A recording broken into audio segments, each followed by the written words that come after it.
Bonjour et bienvenue dans cette vidéo explicative sur comment devenir un DG du UKP. Le but du vidéo, c'est de vous permettre de monter votre équipe de la manière la plus efficace possible pour que ça vous prenne le moins de temps possible, puis aussi d'avoir les bases là, pour prendre les meilleures décisions selon votre jugement après ça, parce qu'après tout, chaque DG a son jugement dans ce pool-là. Donc, je vais vous donner des notions de base sur comment ça fonctionne dans l'UKP.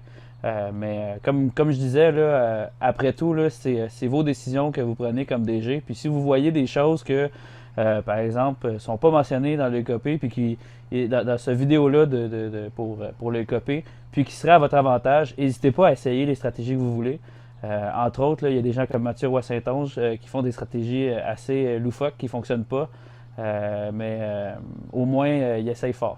Dans le fond, on va commencer avec une ligne du temps sur comment ça fonctionne, dans le fond, là, les étapes dans les copies. Maintenant, il y a eu la fin de la saison.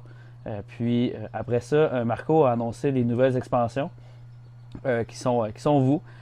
Ensuite, la prochaine étape, ça va être comme le 26 juin, on va voir, c'est le Pool Party. Là où est-ce qu'il y a les tirages de draft de dissolution, puis le tirage pour le draft annuel qui a lieu, lui, en septembre. Après ça, suivant le pool party, le lendemain, vous n'avez pas le temps nécessairement là, de vous remettre de votre brosse si vous en virez une grosse. Puis vous allez directement faire le repêchage de dissolution habituellement. Faut dire aussi que le pool party, là, avant COVID, c'était un party qui arrivait au repêchage et non juste un party de piscine. Maintenant, étant donné que le repêchage est à des dates qui sont moins prévisibles qu'avant, Marco fait un pool party maintenant. Donc, il va y avoir le repêchage de dissolution tout de suite après avoir tiré le lendemain du pool party. Puis, suite à ça, il va y avoir les listes de protection finalement, dans lesquelles vous allez voir les joueurs qui ne seront pas disponibles pour vous malheureusement. Mais vous allez aussi pouvoir voir les joueurs qui vont être disponibles pour vous suite à ça. Puis, vous allez avoir une semaine ensuite pour faire vos listes pour le draft d'expansion dans lequel vous allez avoir vos choix puis que vous allez faire votre repêchage entre vous pour le draft d'expansion suivant les listes de protection. Donc, vous allez avoir habituellement vous organisez avec Marco, avec les commissaires pour que tout le monde soit là la même soirée puis que le repêchage se passe là. Ouais, après le draft d'expansion, il va y avoir le draft annuel qui se fait au chalet pendant le week-end copé. Donc, le draft annuel, c'est le draft de 12, je pense que c'est rendu 14 rondes. Ensuite, après le draft annuel, vous allez soumettre votre line-up pour le début de la saison. Après le début de la saison, euh, vers le temps des fêtes, il y a le bye-bye. Très important de mentionner. Soyez en onde. Ça se passe à 11h30 le 31 décembre. C'est commandité par Slush Poppy. Ensuite, il y a le draft de mi-saison dans lequel on regarde les résultats. Puis il y a un draft dans le fond qui se fait parmi les joueurs qui n'ont pas été repêchés au draft annuel. Dans le draft de mi-saison, les DG peuvent choisir parmi tous les joueurs qui n'ont pas été choisis au draft annuel. Puis l'ordre se fait, dans le fond, c'est l'ordre inversé au classement. Donc de la dernière position à la première position. C'est ce draft annuel-là, chaque choix est échangeable. Donc souvent, il y a des joueurs qui ont des très bonnes saisons qui sont disponibles. Puis pour les équipes qui sont encore dans la course au championnat, vont vouloir payer pour avoir ces joueurs-là. Là. Donc si vous êtes dans les dernières places, ben ce choix-là, dépendamment de ce qu'il y a disponible, peut valoir des choix au repêchage ou si jamais vous voyez un joueur que vous voulez prendre un guess dessus aussi. Des fois, il y a des joueurs dans le junior qui explosent, puis c'est un bon moyen d'accumuler de la valeur aussi. Ouais. Ensuite, après le draft de mi-saison, il y a la date limite des échanges. Avant la date limite des échanges, souvent, il va y avoir des gros joueurs qui vont partir, comme supposons cette année, il y a eu Draisaitl. C'est parce que les DG vont donner le dernier push, la dernière go pour aller gagner le championnat. Fait que c'est une date assez importante aussi. Suivant ça, il y a la fin de la saison, puis on recommence là, les nouvelles expansions, le pool party, et vous voyez un peu comment ça se passe le timeline.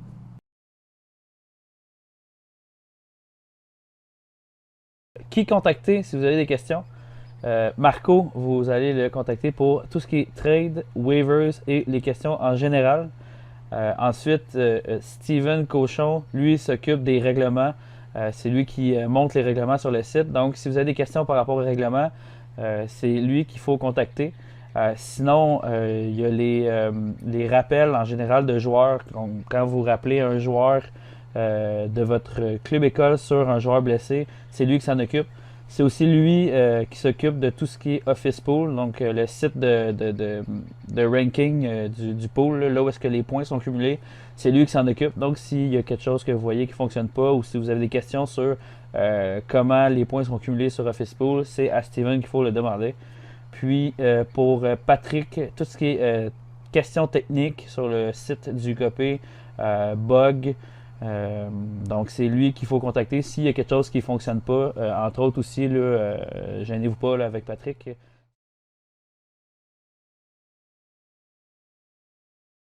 Un point qui est vraiment important à amener, c'est la valeur des joueurs avant versus après la protection. Avant la protection, les DG qui étaient en compétition sont forcés de passer de 15, là ça va être 16 et 17 joueurs, je pense, dans les prochaines saisons. Donc, ils vont être forcés de passer de ce nombre-là de joueurs à 7 joueurs pour passer la protection. Ce qui fait en sorte qu'au niveau du marché, les équipes, les DG, dans le fond, qui ont à vendre ces joueurs-là, se ramassent avec un marché saturé avec beaucoup de joueurs, puis personne n'a des places pour les protéger. Si vous n'avez pas si vous n'avez pas 7 joueurs dans votre line-up, ce qui est souvent le cas là, quand soit vous tankez ou quand que vous n'êtes pas en compétition, vous pouvez profiter de cet effet-là pour aller chercher des joueurs vraiment pas chers, puis les faire passer la protection. Puis après la protection, quand les DG qui sont en compétition doivent passer de 7 joueurs, puis revenir au nombre de 15 joueurs, qui était 10 avant, 4 défenseurs, un gardien, mais là on va passer à 11 avant, 12 avant, puis il va y avoir 2 gardiens aussi éventuellement. Donc quand il faut repasser puis reprendre tous ces joueurs-là, mais là les joueurs prennent de la valeur. Parce qu'avant la protection, les DG étaient devant soit perdre leurs joueurs, qu'on appelle les droppés dans le fond, soit les dropper puis qu'ils passent la protection, puis qu'ils soient disponibles après ça pour le repêchage d'expansion puis le draft annuel s'ils ne sont pas repêchés là. Après la protection, ben là, ils doivent les acquérir maintenant. Ce qui fait en sorte que si vous voulez accumuler de la valeur, c'est vraiment, vraiment une bonne stratégie là, de acheter des joueurs pas chers avant la protection, puis les vendre à gros prix après la protection, dans le fond. C'est une stratégie qui est vraiment intéressante, puis c'est comme ça que moi, j'ai réussi à gagner mon championnat.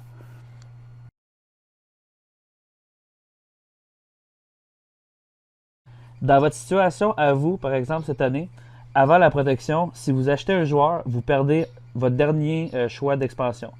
Ce qui fait en sorte que avant d'acheter un joueur, pensez au prix qui vous coûte en pic.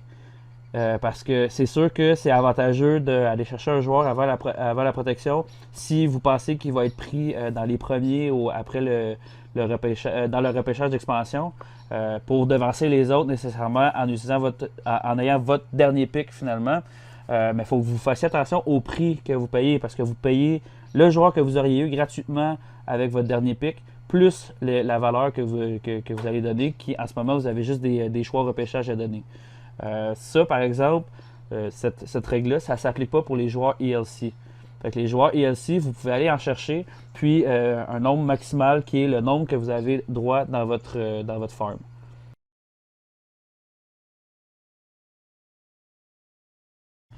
Une des choses qui vient amoindrir la valeur des joueurs après la protection, c'est les nouveaux règlements qui ont été mis en place il y a à peu près 2 ou 3 ans sur les limites d'acquisition.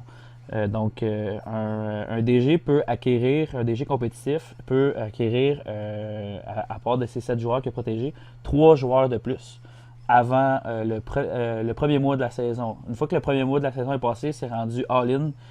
Il peut acquérir le nombre de joueurs qu'il veut, mais avant ça, il peut acquérir un maximum de 3 joueurs. Ce qui fait en sorte que au niveau du marché, les DG peuvent magasiner plus dans le fond, puis ils prennent le temps plus de regarder qu'est-ce qu'ils vont acheter pour leurs 3 acquisitions.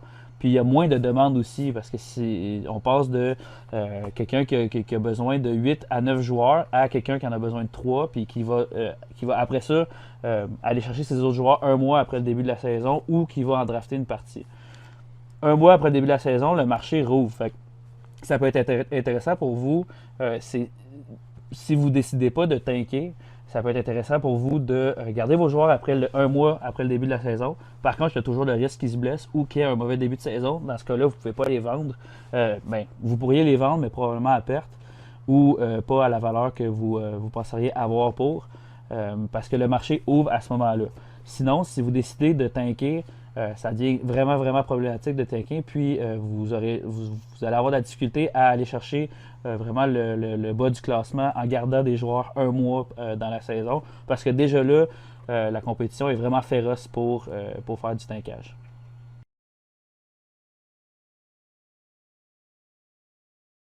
Un point qui est vraiment important aussi, c'est à chaque fois que vous prenez une décision, et surtout au début dans le UKP, c'est important d'aller parler à d'autres DG. Quand vous prenez votre décision, d'aller demander l'opinion d'autres mondes, ça vous évite de faire des erreurs de débutant. Aussi, un DG qui veut vraiment votre bien va vous dire ça, va vous dire d'aller parler à d'autres DG.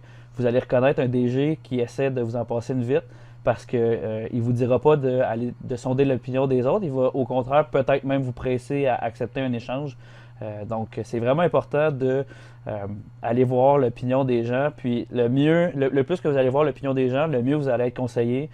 Puis, le moins vous êtes susceptible de faire des erreurs. J'ai été quand même chanceux. Moi, je pense pas avoir fait d'erreurs majeures en commençant le pool, mais c'est arrivé pour d'autres DG.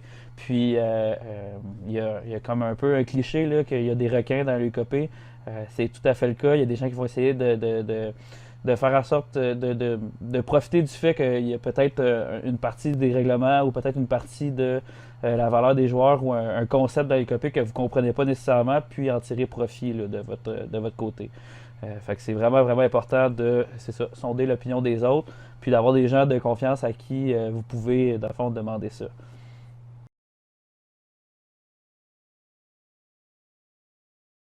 Quand vous complétez un échange avec un autre DG, c'est important de ramener les pics égales des deux côtés. Donc, si vous donnez un premier choix pour aller chercher Brian Little, par exemple, euh, c'est important que de l'autre côté, vous récupériez un choix. Ça peut être un choix de dernière ronde.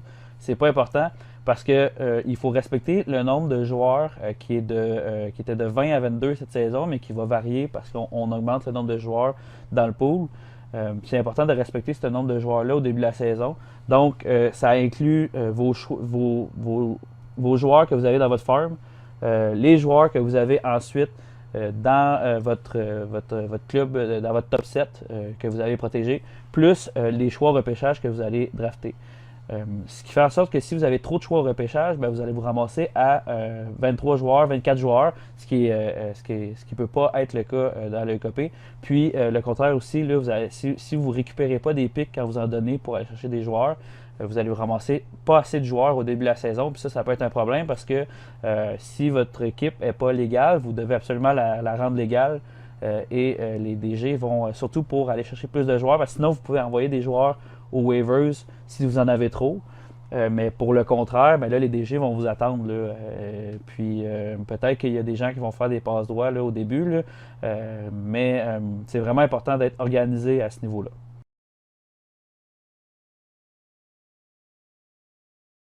La première année dans le copé, vous allez avoir un club d'expansion. Donc vous allez prendre les scraps de tout le monde, les retails de ce qui reste, de ce que les gens ont droppé, puis vous allez vous monter un club avec ça. C'est complètement illogique de penser que vous allez pouvoir remporter le championnat, puis ce serait comme un tour de magie de pouvoir remporter un championnat la première année.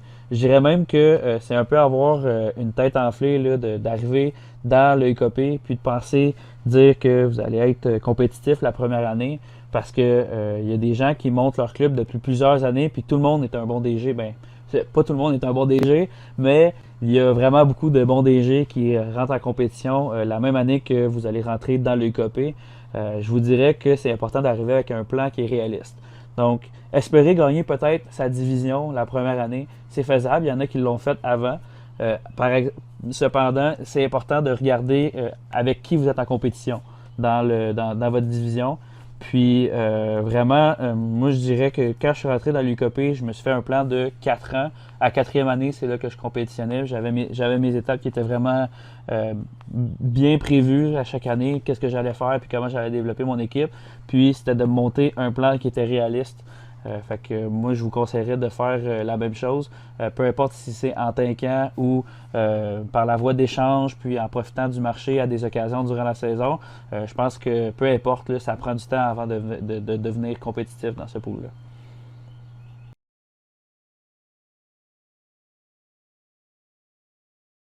Dans le UKP, tout le monde connaît les sites comme Dubber, tout le monde connaît les sites, à part les sites européens à David Dumoulin. Je veux dire, les sites de base, là, tout le monde les connaît, puis tout le monde les voit, les listes à peu près. Là.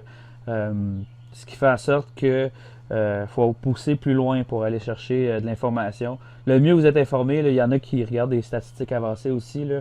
Le mieux vous êtes informé, le mieux c'est là, par rapport au pool. Autant pour les jeunes joueurs qui sont vraiment un bon moyen de acquérir de la valeur là, quand il y a des joueurs que vous voyez venir. Puis les gens suivent aussi là, les World Juniors, suivent un peu les juniors.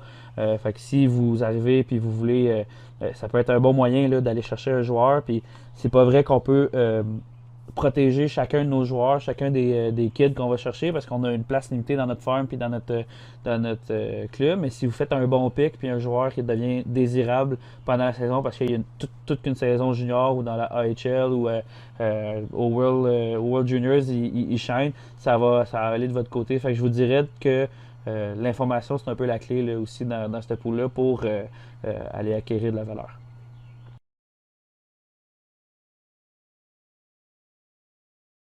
Un farm, c'est fait pour vraiment aller chercher des joueurs ELC, donc Entry Level Contract. Quand vous avez des jeunes qui sont vraiment bons, comme qui sont, mettons, moi, la première année, je suis allé chercher Pierre-Luc Dubois. Une stratégie qui est vraiment intéressante, étant donné qu'on a un nombre limité de joueurs qu'on peut protéger, c'est d'en protéger dans son farm qui sont des joueurs qui jouent dans la Ligue nationale. Donc moi, la 3e année du contrat d'entrée à Pierre-Luc Dubois, je l'ai monté de mon farm vers mon club.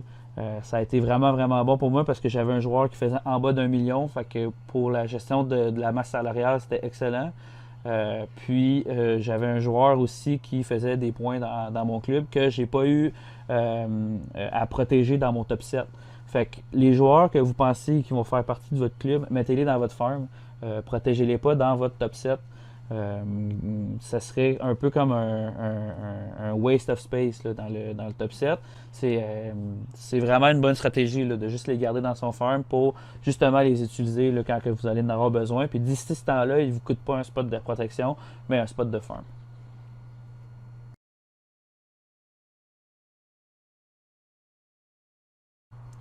C'est ce qui résume ce vidéo explicatif sur le UKP. Je vous souhaite d'avoir vraiment beaucoup de plaisir avec nous. On est vraiment une gang le fun. Puis je vous souhaite d'être compétitif, puis de tomber dans le challenge, puis tomber dans la compétition, puis de faire comme moi, puis arrêter de compter les heures que vous passez là-dedans. Aussi, si vous avez des questions, n'hésitez pas à contacter les commissaires, à avoir une personne de confiance que vous pouvez contacter dans le pool, à me contacter moi. Il y a Mathieu Roy-Saint-Onge qui fait le vidéo avec moi aussi, qui est disponible pour vous parler. Il y a beaucoup de DG qui ont vraiment bien compris le pool, qui sont des personnes honnêtes là, qui vont pouvoir vous aider. Je vous remets dès maintenant votre carte fictive en tant que DG UKP.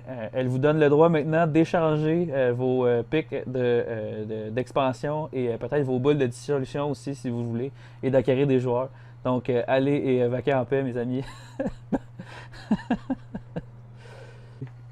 Santé! Santé.